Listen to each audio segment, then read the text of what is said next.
계속되어지는 느헤미야 강의 말씀 시리즈 오늘 12번째 시간인데요. 저는 오늘 본문 중심으로 소중한 드림이라고 하는 이러한 제목을 가지고 하나님의 말씀을 증거하도록 하겠습니다.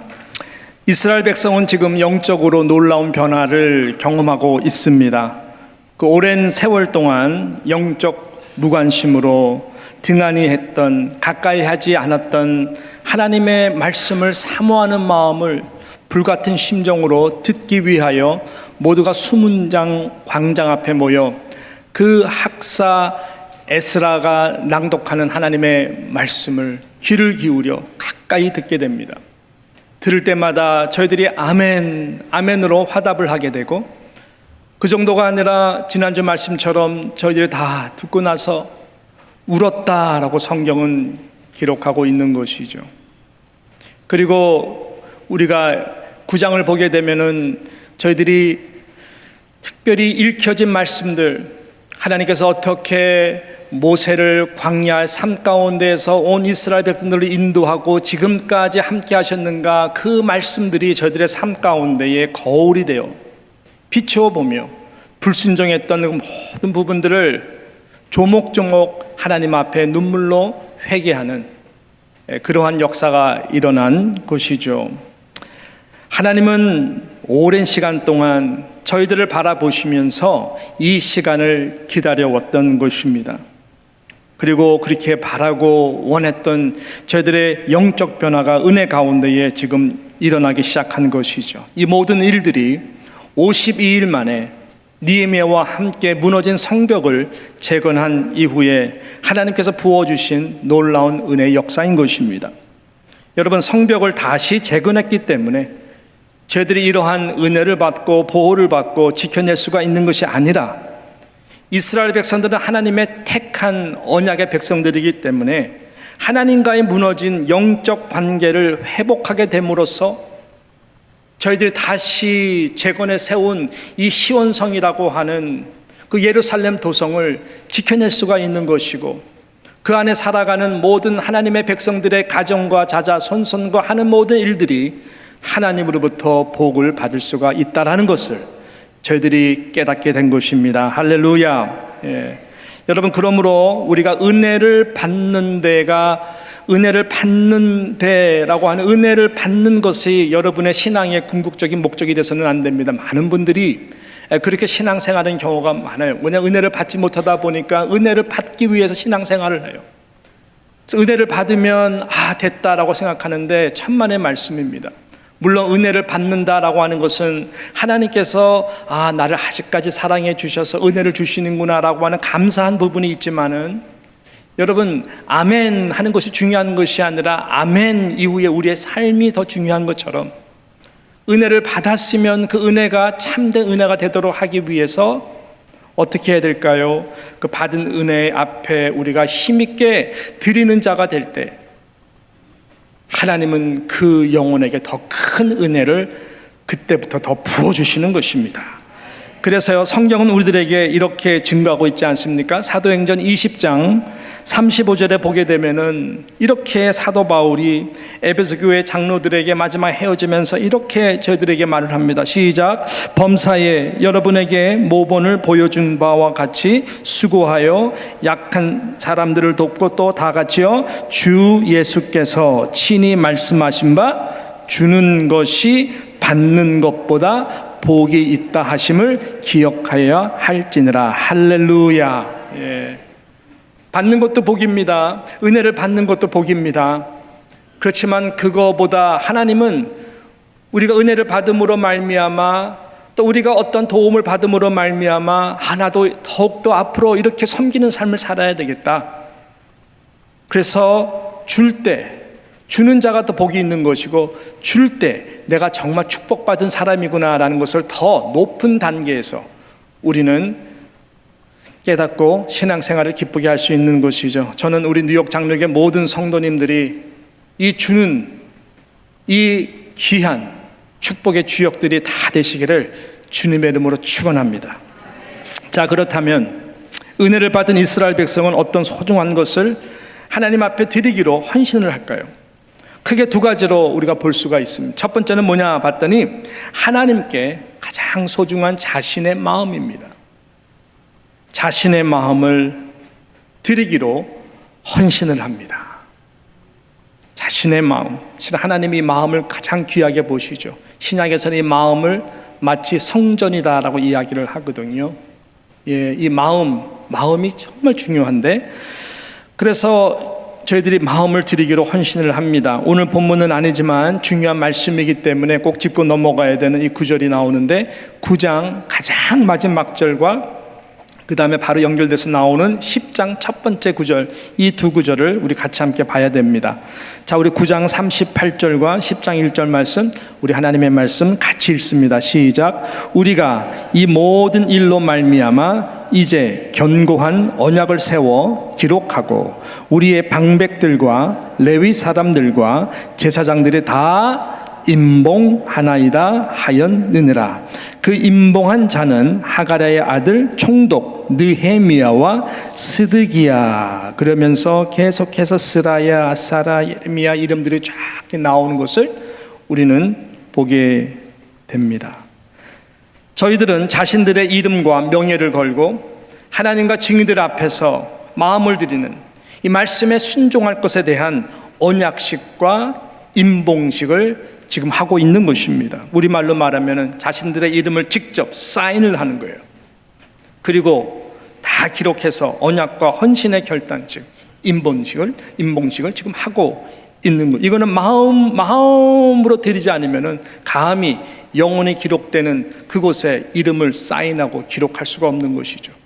그렇지만 저희들은 이러한 결단을 가지고 하고 있는 것입니다. 우리 방백들과 레위 사람들과 제사장들이 임봉하나이다. 전에 한글개역 성경에 보게 되면은 인을 치나이다 라고 얘기를 했어요. 이 언약식은 탑 리더들로부터 솔선수범하여 한 것입니다. 총독인 느헤미야로부터 시작이 되어서 종교 지도자들인 제사장들이 22명, 그 다음에 레위지파 이 사람들이 17명, 행정 지도자인 백성의 그 리더들 두목까지 44명, 총 84명의 소위 말하는 탑 리더들, 최고 지도자들이 차례로 이 언약 여기에 기록한 것입니다. 그 이름들이 10장에 쫙 나오는 것이죠. 그 이후에 저들이 헌신하니까 다른 백성들도 동일한 마음으로 헌신을 지금 하고 있는 것입니다. 임봉을 했다, 인을 쳤다, 이 말을 우리가 좀 신약에서 보면서 다시 돌아와야 되는데요, 이 단어가 나오는 단어가 신약에는 어디서 나오냐면은 성령이 인치셨다라고 하는 이 사도 바울의 가르침 속에서 나옵니다. 에베소서 1장 13절입니다. 에베소 1장 13절에 보게 되면 이렇게 말씀하는데, 같이 한번 읽어볼까요? 시작. 그 안에서 너희도 진리의 말씀 곧 너희의 구원의 복음을 듣고 그 안에서 또한 믿어 약속의 성령으로 인치심을 받았으니 라고 말씀합니다.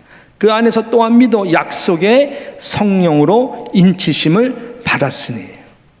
좀 어려운 단어입니다.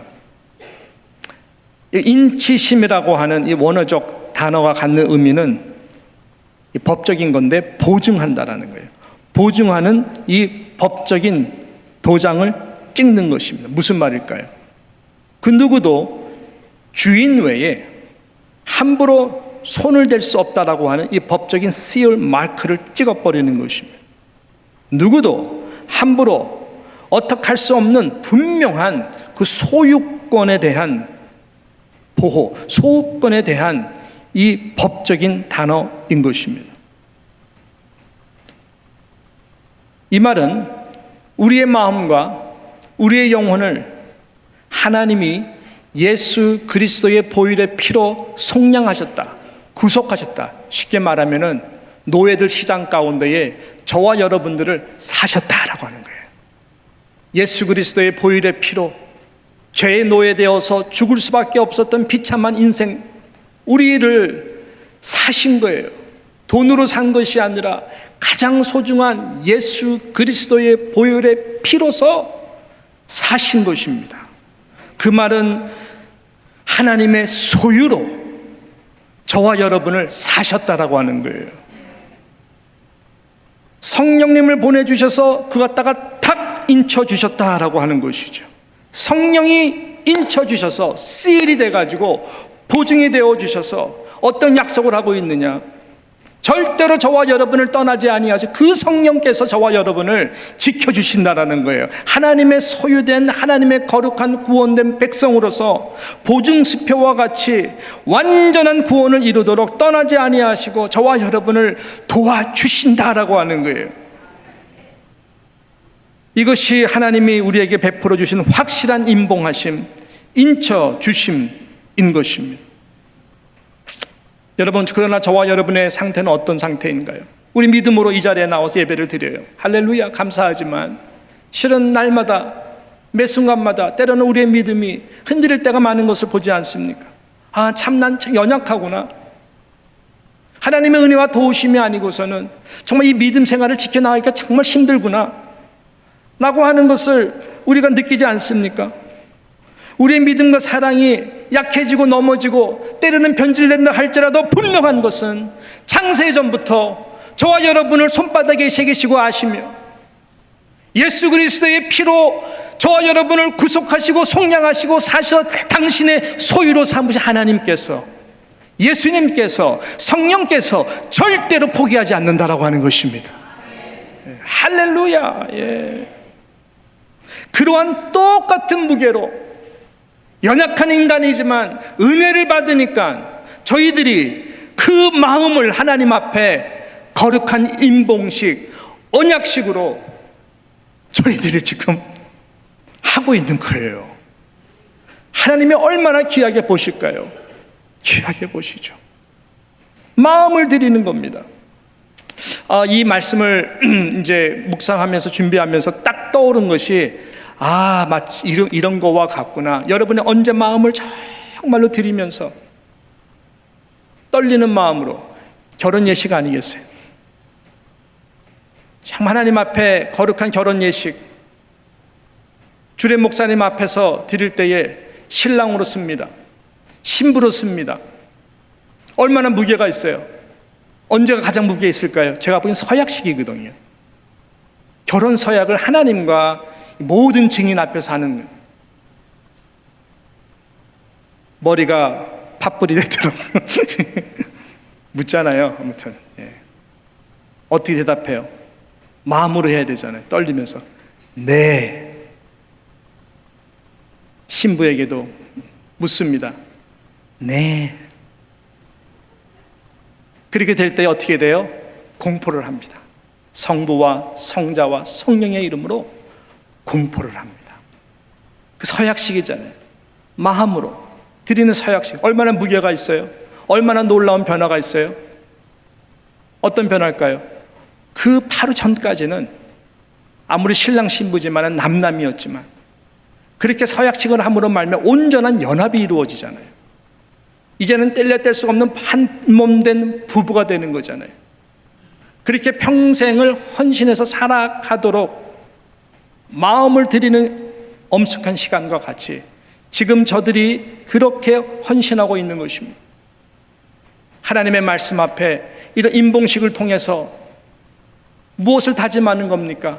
이제는 하나님의 말씀과 나의 삶이 따로 가는 인생이 아니라 하나님의 말씀과 나의 인생이 함께 가는, 연합하는 하나님의 뜻대로 이제는 내가 살겠습니다. 하나님은 한 번도 나를 떠나지 않으셨지만 주여 이제는 저도 주님과 함께 살겠습니다. 할렐루야. 시편 119편 11절에 보면 내가 주께 범죄하지 아니하려 하여 주의 말씀을 어디에 두어요? 내 마음에 두었나이다. 이렇게 늘 마음에 하나님의 언약의 말씀을 두고 날마다 그 말씀 앞에 함께 살아가는 이 놀라운 은혜가 우리 사랑하는 뉴욕 장로교 성도 가운데에 있기를 주님의 이름으로 축원합니다. 이 마지막 저희들이 어떤 소중한 드림에 헌신을 했을까요? 저들의 삶입니다. 삶. 저들의 삶을 하나님께 드리기로, 삶 가운데 가장 소중한 것을 하나님께 드리기로 헌신을 하는 모습이 바로 오늘 본문, 저와 여러분이 읽은 이 내용의 말씀 가운데에 기록되고 있습니다. 35절부터 37절에 나와 있습니다. 우리 같이 한번 읽겠습니다. 시작. 해마다 우리 토지 소산의 만물과 각종 과목의 첫 열매를 여호와의 전에 드리기로 하였고, 또 우리의 맏아들과 가축의 처음 난 것과 소와 양의 처음 난 것을 율법에 기록된 대로 우리 하나님의 전으로 가져다가 우리 하나님의 전에서 섬기는 제사장들에게 주고, 또 처음 익은 밀의 가루와 거제물과 각종 과목의 열매와 새 포도주와 기름을 제사장들에게로 가져다가 우리 하나님의 전에 여러 방에 두고, 또 우리 산물의 11조를 레위 사람들에게 주리라 하였나니, 이 레위 사람들은 우리의 모든 성읍에서 산물의 11조를 받는 자임이며 하면서 기록되고 있습니다. 이 말이 무엇을 중심적으로 이렇게 증거하고 있나요? 이스라엘 백성들의 삶 가운데에서 가장 소중하고 최상의 것, first and foremost, first class, secondary class가 아니라 하등급이 아니라 first class, 가장 귀한 것을 하나님 앞에 드리기를 시작했다라고 하는 것이죠. 그것이 다 첫 열매들이었습니다. 첫 열매들을 하나님 앞에 드리는 것이죠. 얼마나 귀합니까? 토지 소산의 만물들, 각종 과목의 첫 열매, 맏아들의 삶을, 가축의 처음 난 것과 소와 양의 처음 난 것들을 말씀에 기록한 대로 다 처음 것을 드립니다. 처음 익은 밀의 가루 거제물과 각종 과목들, 새 포도주와 기름을 제사장 앞에 다 가지고 와서 저희들이 드린 것이에요. 삶을 드린 것입니다. 처음이라고 하는 히브리어 레시트라고 하는 말이 바로 그것을 말하는 것입니다.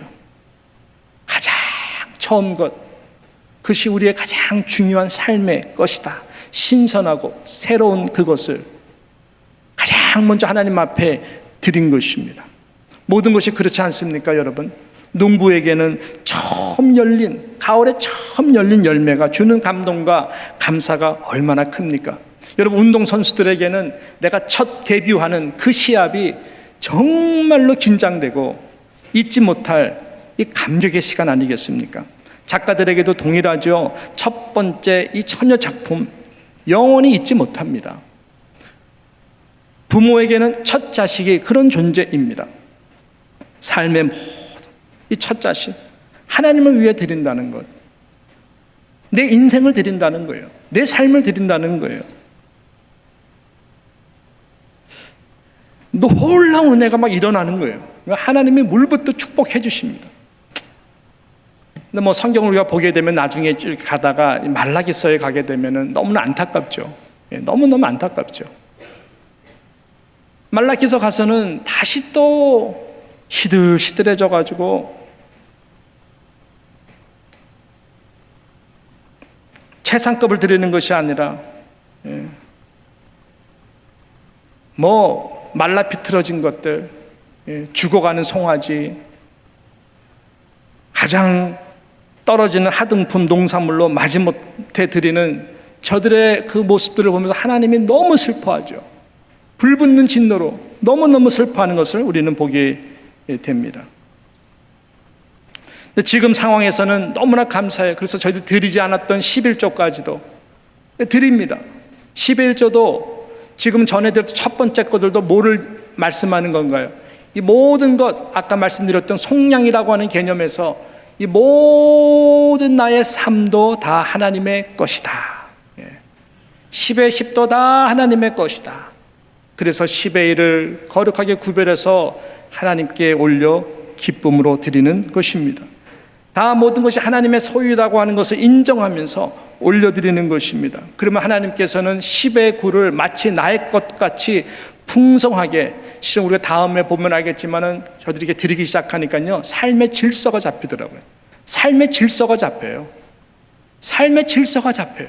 그래서 하나님은요, 그 정도가 아니라 이 100의 100이 되도록 백에 다 나의 것처럼 흘러보내고 쓰고도 남 정도로 이 재물뿐만 아니라 삶의 모든 전 방향 속에서의 나의 인생을 복되게 해주세요. 할렐루야. 예.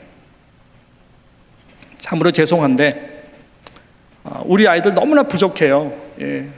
항상 뭐 기도 제목이 필요하고 또 기도 제목 그 자체고 하나님의 은혜로 정말로 그때 넘어가고, 예, 지나가 보면 얘들도 조금씩 그러면서 배워가면서 너무나 아직까지도 미성숙한 그런 아이들이에요. 이제 뭐 가르쳐도 뭐 머리가 커서 안 되죠. 예. 예. 그런데 고마운 거 딱 하나 있었어요. 얘네들이 이제 커서 처음 잡을 갖게 됐거든요. 처음 잡을 갖게 되면서 이제 first check, 월급을 받는 처음 책을 받게 되는 그날에 가까울수록 저희 기억해요. 애들이 흥분해가지고 막 이거 받으면은 이제 오래간만에 목돈이 생기니까 인생의 처음 부모한테 찔끔찔끔 용돈 받다가 뭐 몇천 불이 들어오니까 얼마나 흥분되겠어요. 기억해요. 기도하는 마음으로 계속 기도하고 있다가 드려라 이런 게 아니라 인격적으로 조심스럽게, 이 돈의 영역은 되게 조심스럽잖아요. 그래서 조심스럽게 접근해가지고 첫째도 그렇고 둘째도 그렇고 따로따로 전해. 야, 그거 실은 다 하나님의 것인데, 하나님이 주신 은혜인데 그거 첫 번째 거니까 우리 하나님께 다 100% 드리면 어떨까? 드려라 이게 아니라요, 정말 어떨까라고 인격적으로 물어봤어요. 고맙게도 첫 번째와 두 번째 아이들이 다 동일하게 하면서 드렸어요. 할렐루야. 그거 하나 잘한 것 같아. 예, 그거 하나 잘했어요. 저의 말에 순종한 것이 아니죠. 오늘 이 하나님의 말씀에 저희들이 순종해 준 겁니다. 할렐루야. 그러니까 하나님이 은혜를 주시겠어요? 안 주시겠어요? 주세요. 턱없이 모자란 인생이지만은 그 가운데에 계속 열방을 향해서 흘러보내는 그 은혜가 항상 있어요. 그런 놀라운 간증들입니다. 그래서 되게 감사해요. 감사해요. 우리가 이렇게 귀한 것을 하나님 앞에 드린다는 것은요, 특권이고 축복 그 자체입니다. 뭐냐면요, 하나님이 그렇게 드리는 자를 제일 기뻐하세요. 왜 그럴까요? 성경에서 가장 영광스러운 성경 구절 하나를 뽑으라 그런다면은 많은 사람들이, 또 여러분도 그럴 거예요. 외울 수 있기 때문에 그런 것이 아니라 요한복음 3장 16절일 것입니다. 요한복음 3장 16절, 하나님이 세상을 이처럼 사랑하사 독생자를 주셨으니 이는 그를 믿는 자마다 멸망하지 않고 영생을 얻게 하려 하심이라 라고 하는 이 구절, 물론 구원의 도를 이루는 말씀이기 때문에 참으로 귀한 말씀이다, 성경 중에 요절이다라고 말을 하지만 실은 구원의 도를 이루는 이와 같은 구원의 도에 이르는 교리적인 구절들은 참으로 많습니다. 성경에 사도 바울도 너무너무 많이 말씀드렸고, 근데 저는요 개인적으로 이 말씀이 왜 이렇게 은혜가 되냐면 가장 은혜 드는 단어는 다른 것이 아니라 He gave라고 하는, He gave His only begotten Son. 하나님에게 있어서 가장 소중한 first and foremost only begotten Son, 하나님의 아들 예수 그리스도를 gave, 저와 여러분을 위해서 줬다, 드렸다라는 거예요. 그게 사랑이라는 거예요. 그래서 저와 여러분이 구원을 받고 하나님의 자녀가 됐다라고 하는 것입니다. 그러니까요, 이 은혜라고 하는 것은 우리가 이러한 구원의 은혜를 받게 되면 안 드릴 수가 없어요. 우리의 은사를 드리고, 우리의 마음을 드리고, 우리의 시간을 드리고, 봉사의 시간을 드리고, 이 모든 삶의 영역 가운데에 드리지 않을 수가 없는 거예요. 그것이 사랑인 것입니다. 여러분, 사랑하면 줍니다. 마음을 줍니다. 말씀에 의지하여 삶을 드리게 되어 있습니다.